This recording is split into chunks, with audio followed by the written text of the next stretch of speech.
The college football experience week 0 pregame show is brought to you by the Sports Gambling Podcast Patreon. Look, exclusive perks, content, and contests, including our NFL win totals contest with $1,000 first place prize. Join today at sportsgamblingpodcast.com/Patreon.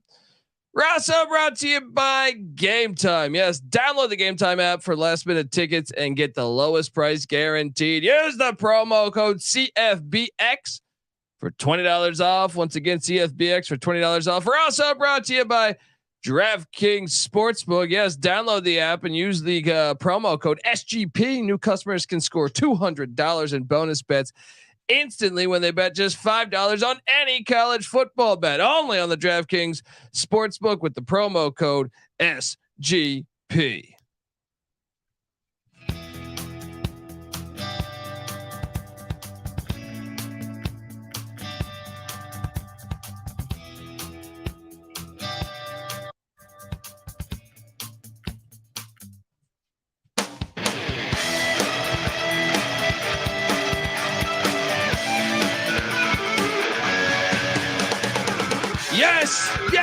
Yes, we got football. We got fucking internet. It's beautiful. Holy shit.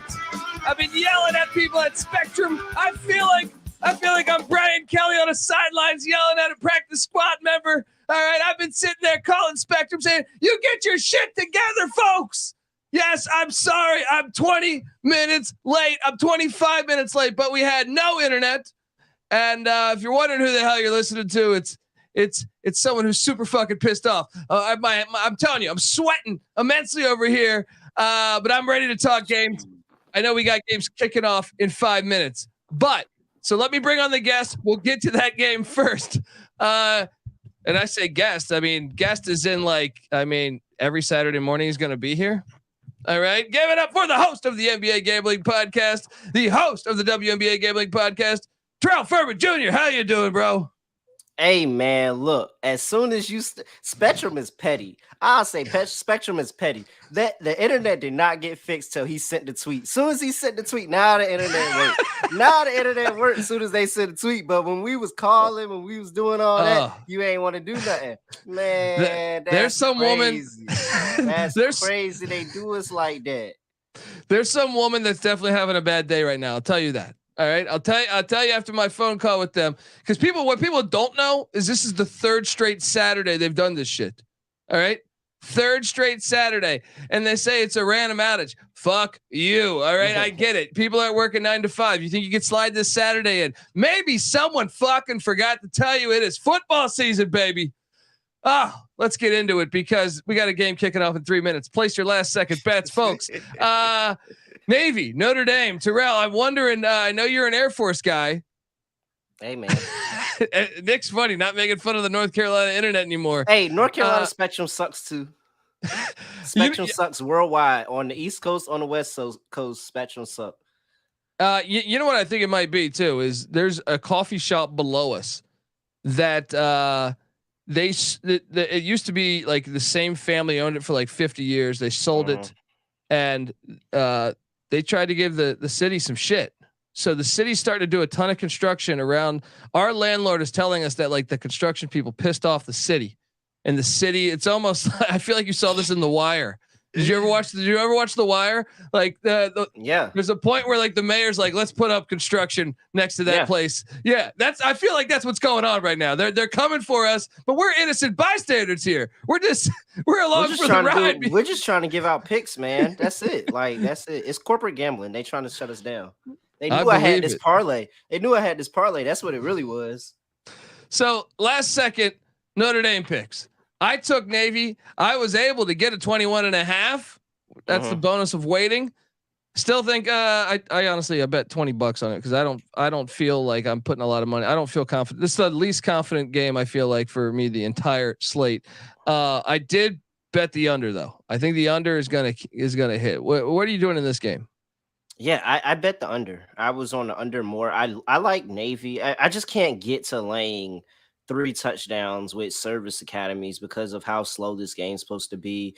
I didn't check the weather and what the weather looks like today in Ireland, but I know we were talking Rain. about Yeah. rain for the majority of the week. So expect to see a little bit of a game like that. And I don't think Sam Hartman is just going to gel with those Notre Dame receivers off the rip. Like when you look at Wake, he had a really, really good receiving core at Wake. And I'm not taking anything from Sam Hartman, but I just think it doesn't hit week one. Just like last year with Marcus Freeman, Notre Dame didn't hit week one. It took them a little bit to get together. I think it's going to take them a little bit here. I'm on Navy plus the points, and I like the under as well. I think they're running the ball on both sides all day.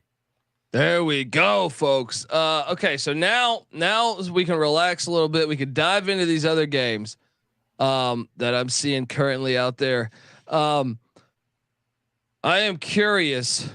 And I mean, the next game technically to kick off will be a FCS game. I don't know if you want to go there on North Alabama and Mercer, but Mercer, this line has jumped up. When we called it the other day, I think it was like 16.5, 17. It is at 20.5 right now. Mercer returns 10 of 11 on defense. They were an FCS playoff contender. Some say they should have made it last year. They didn't.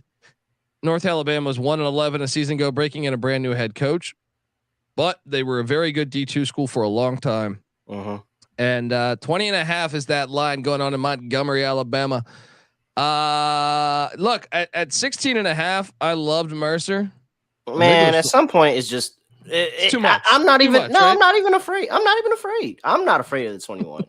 I think that it's just these are two teams going completely opposite directions, and Mercer, that is, a perennial FCS playoff team every year. It looks like they're trying to create that program to be, and North Alabama that still got some work to do. I think it's just too much of a gap. I thought that you were getting pennies on a dollar when you're getting 17, 21. I don't think that it's that bad either. I mean, North Alabama is just, it's just too, it seems like North Alabama is trending completely down to something worse than the FCS, whereas Mercer has been hot and they're returning that entire defense. They're returning a bunch of players on offense as well. Like, I think Mercer is just better. What would that number be for you to take North Alabama? Because I mean, once you get, if you get me 4 touchdowns, yeah. you get 4 touchdowns. All right, I'm gonna look at North Alabama. But until I get the 4 touchdowns, then I'm all right. But once you that three is okay. Once you get to that 4th one, that's when I'm like, man, I don't know what you're doing here, buddy. I'll take look, to me, I'll take the point. They got the running clock going. I don't feel strong about it, but I know this is my first Benedict of the season, because when we did the SGP show at 16, I was all over Mercer, but I'm like, you're at 20.5, 21. I'm seeing out there. I feel like that's a lot of points, man. That's a lot of points. All right, let's jump on over and talk about the next matchup. After that will be, well, I mean, if we want to go chronologically, I believe the next game would be, just double check and make sure I'm right. I think it's going to be the likes of the Hawaii Vanderbilt game, but hold on, let me confirm here. Actually, no, it's going to be UTEP Jacksonville State. Jacksonville State, UTEP's currently laying 1.5 or 2. There's some 2s out there. Burgess Snowfield at JSU Stadium. It's their first game ever in the FBS, and Zion Webb, 7th year starting quarterback, former Clemson transfer. I mean, I feel like I just have to ride with Rich Rod here just because of that. Another thing though is that they returned 4 on the offensive line. They've redshirted a few players from a season ago to get ready for this. Now UTEP was a 5-7 team a year ago. I know they return a lot. Gavin Hardison at the quarterback spot, Deion the Tank Hankins back at the running back spot. It's going to be an interesting game, but I think the fact that Jacksonville State's got, this is at their home stadium, they're going to be rocking. They've been wanting to be in the FBS for like 15 years, 20 years. I feel like, so I'm going to go with that. What are you doing here? I'm on UTEP. I know y'all are Rich Rod guys, and Rich Rod's a great coach, and I'm not gonna. But I at this point, I just think that one, I have a system match that goes pretty good with this game. Conference games and the season opener over the past 3 seasons, the home team in conference games are 39%, 39.5% ATS. So it favors the dog, and it kind of makes a little bit of sense. You feel good in the opening game, but you're playing a conference opponent, a little bit of familiarity there. Not much familiarity here with Jacksonville State coming in. So this one, I'm a little bit nervous. I'm not locking it up, but I'm just rolling with UTEP. I think that Jacksonville State still has a size issue that they need to get handled. And they need to figure out, hey, we got to start recruiting and bringing in just the size caliber of players. Like, we'll get the talent, but just the size caliber. I think that's something that's going to mess with them. And this UTEP team was pretty good last year. They're one of the better offenses in college football. I mean, especially for where they're at in the group of 5, they had a pretty good offense. You go in and you got Gavin Hardison at quarterback. And he's a veteran too. He is a veteran, and so I don't have concerns about the new system because he's a veteran. Like, that's really the thing, because he has a new OC this year, and so I feel good. They bring back 8 on offense, 7 on defense. I think this is a balanced team that was probably a little bit better than that 5-7 record a year ago. I think they handle Jacksonville State this time around, and everybody can't be like JMU when they make the jump. Patty C smiling somewhere. All right, let's hop on over and talk about the next game. The Ohio Bobcats taking on San Diego State. The Aztecs. This is a lock. Currently laying 2. Wait, I'm curious where you're going here, because we are. So right now we're like 1-2. We agreed on Navy Notre Dame, but 0-2 on the other 2. Are you riding the Bobcats? Oh yes. Wait, I'm rolling with the Bobcats here, catching the points. I know we talk about sneaky elevation. I know this Ohio team was good last year, man. They were good, and you get Rourke back. And did you see what the other Rourke did in preseason? He's a stud. Yeah, for the Jags. Yeah, he's a stud. Yeah, and so I'm just sitting here.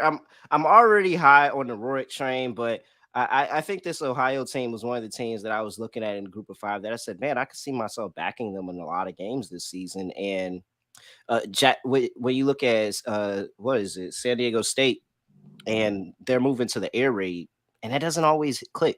It doesn't always click off the rip. It's true, but San Diego State's got a nasty defense, and that I don't think that's going anywhere. I think it's an under game. So if you had to play a total, I would play the under in the game, but I think Ohio actually keeps this close, and this is one of those sneaky road wins that we see in week 0. So I felt like I had to get creative somewhere with these picks, and this just felt like the game that made the most sense.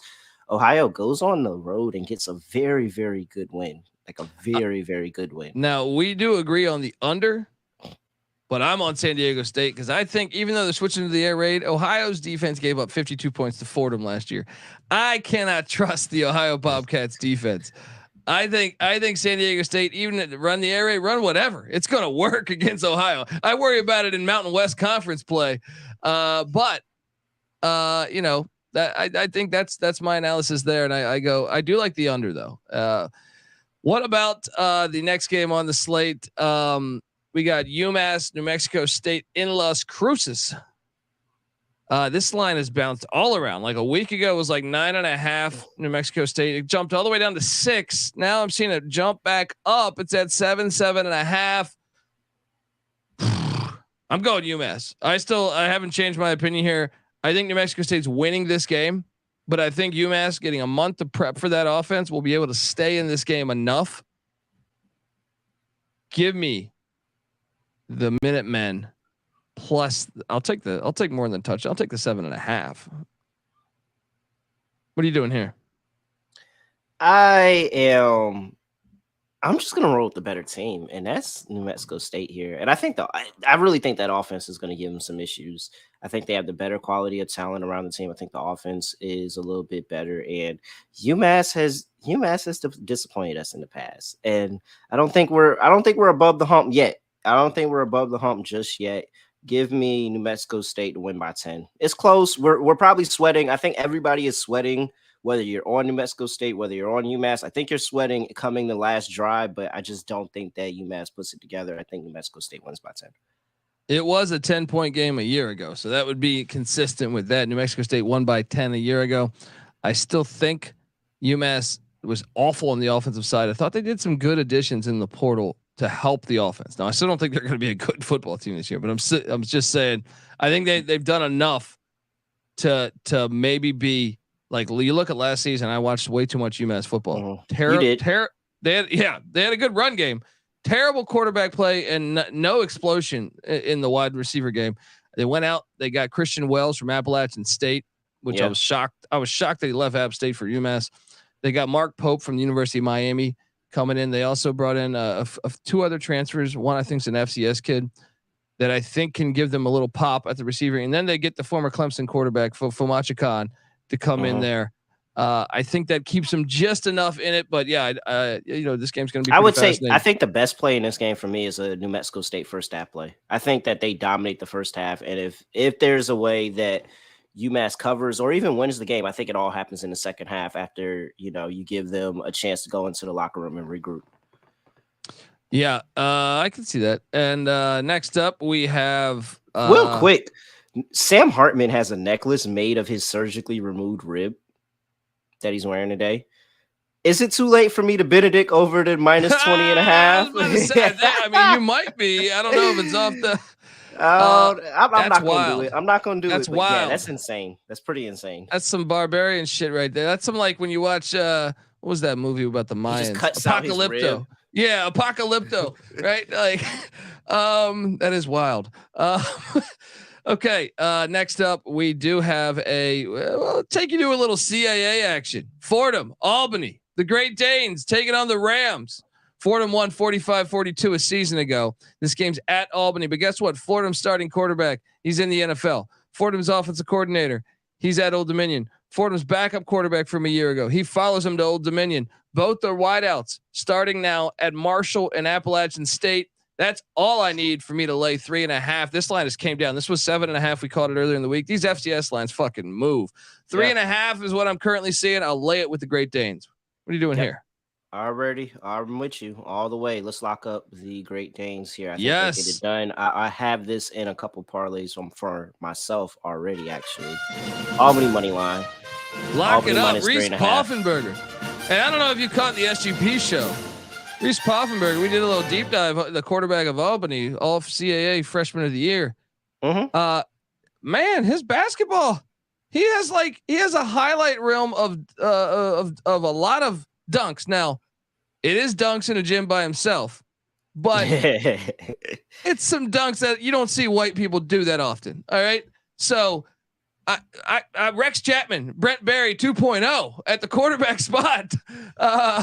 Man, I'm fascinated to watch Reese Poffenberger. Next up, we got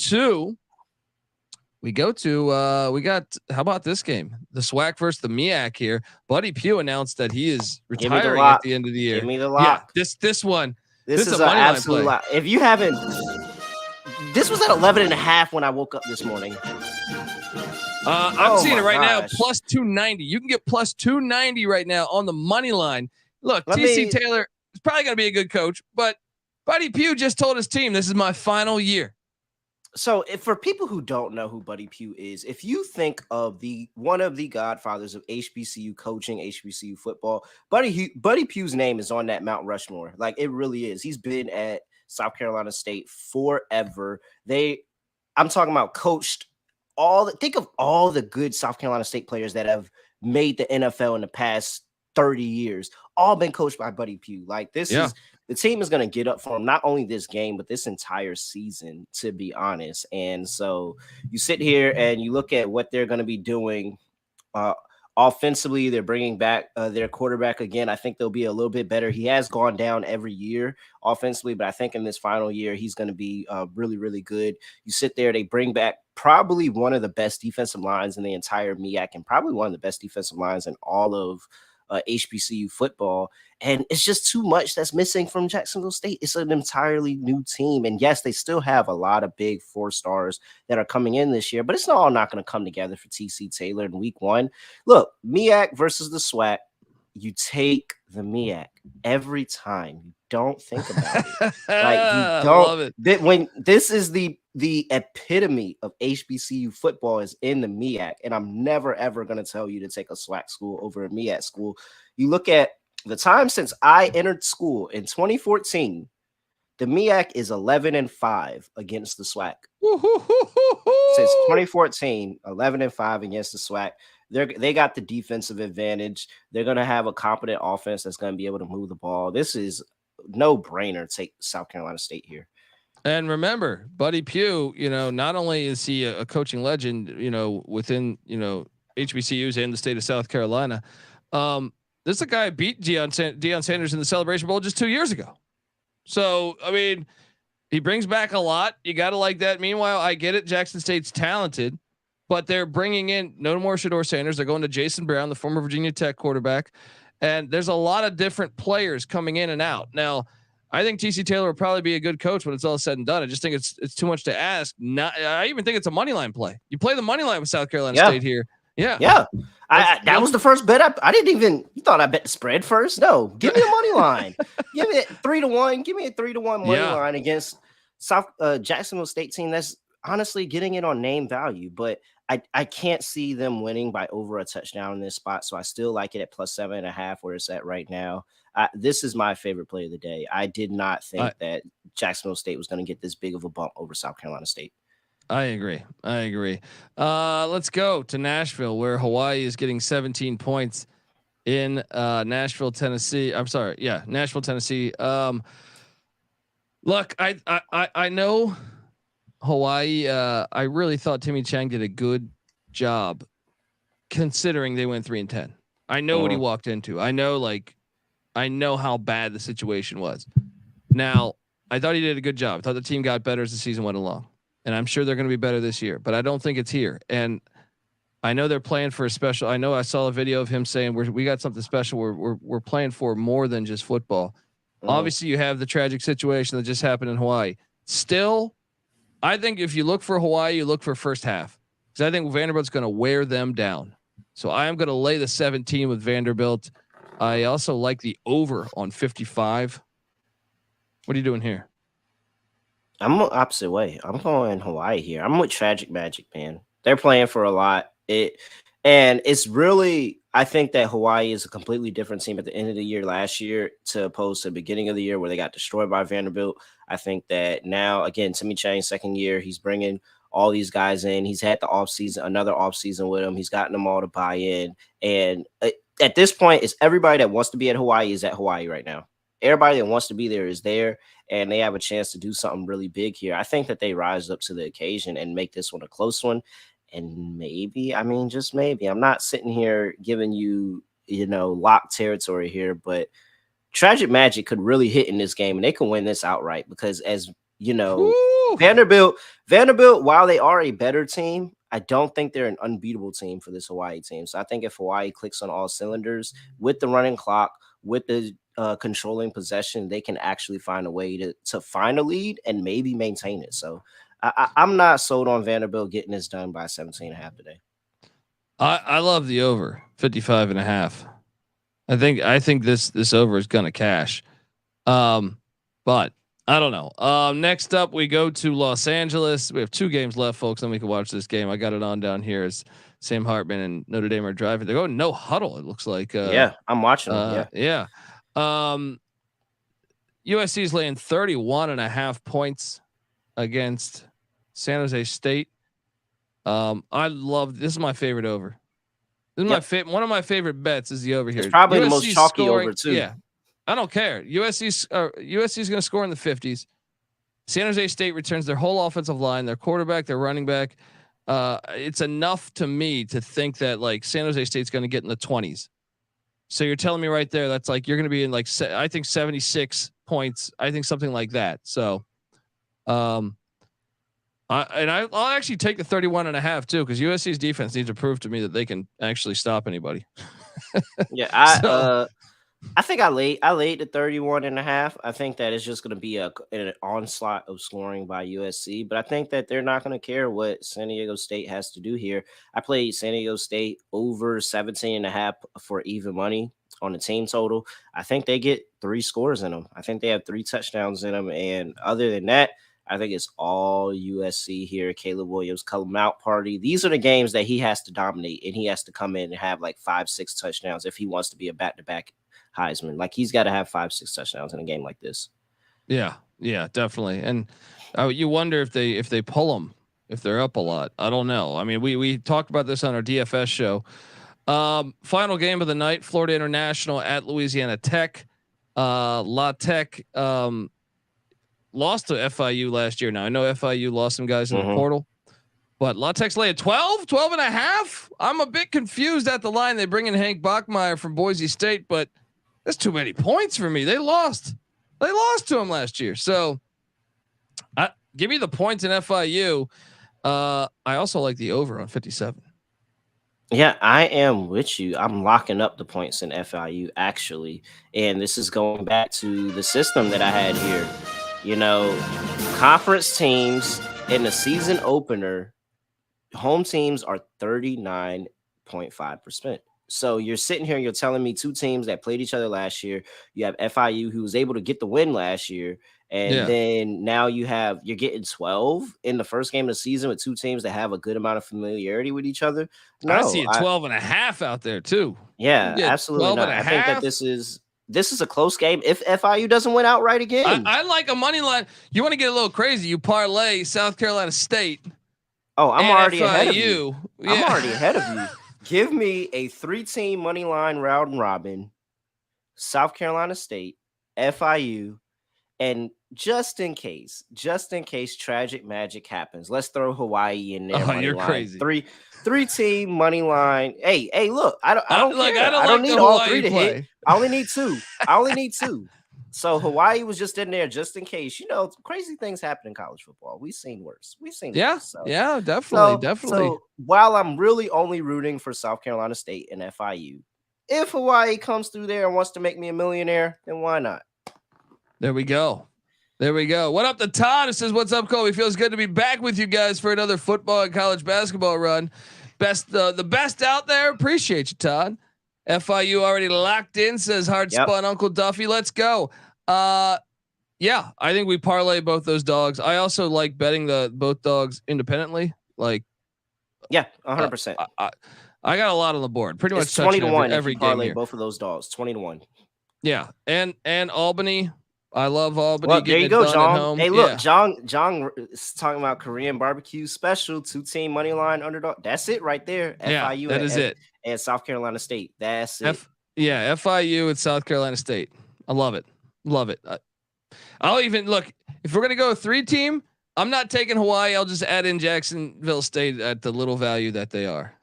and I'll add Ohio if I had to regularly. Give me Ohio instead of Jacksonville State. There we go, folks. Sorry about the internet problems. Next Saturday, hopefully that won't be an issue. All right. Notre Dame's on the board. And that's Estimi just scored a touchdown. Hope you cash that anytime touchdown that we gave away on the DFS show. So folks, that was a no-brainer. Come on. I mean, this guy's a stud. That guy's a stud. Until next time. Actually, there's a reaction show tonight. All right. So stick around. Be back after that parlay hit. I'll be there. If the parlay hit, I'll be there. 100%. There we go. Everyone give Terrell Furman a follow on Twitter at reallyRel __. Sorry, I had to quickly do this. I don't even have the graphics and shit made. So give him a follow. Give myself a follow on Twitter at TCE. I'm sorry, at the Colby D. The College Football Experience is on Twitter at TCE on SGPN. And fuck Spectrum. All right. Yeah, go bully Spectrum. Yeah. I'm gonna get back on the phone and yell at them. Till next time, folks. Enjoy the games. The season's here. This is the College Football Experience Week 0 pregame show. You better start thinking about yours. And we out of here.